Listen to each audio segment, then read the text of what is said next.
Meanwhile, a number of civil society organizations in Blantyre have spoken against demonstrations which some fellow civil society organizations plan to hold on the 13th of this month. The group, which is against the planned demonstrations, appealed to all parties involved to have dialogue first. We have organized this press briefing just because of what our colleagues in Lilongwe are planning. I'm talking of the civil society organizations. A few selected of them, they are saying they'll go for demonstrations on 15th January just because BEAM, Trust, Lilongwe and NIB have not given back the money which they actually got as a funding for their activities, for their HIV activities from NAC.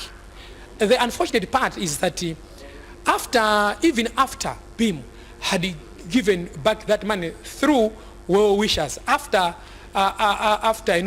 much talk on this issue, it is very surprising and very perplexing indeed that these organizations in Lilongwe are still saying they'll go for demonstrations because they wanted BEAM to give back the money itself, not from any other person, but the First Lady herself should give back the money. Let me indicate here that from the list of those organizations which got money from NAC, there are also Joyce Banda Foundation, which got about 73 million Malawi kwacha, and even the State House also got 49 million Malawi kwacha. But nobody talked about it.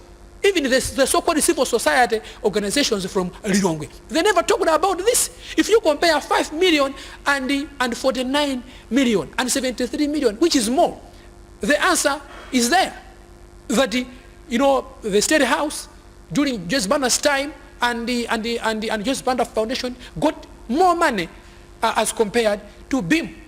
And in a related development, Executive Director for National Women's Lobby, Foster Stira, agrees with Mambala and calls upon the civil society groups for the demonstrations to seriously reflect on the course they are taking and the need for dialogue when dealing with issues of national interest.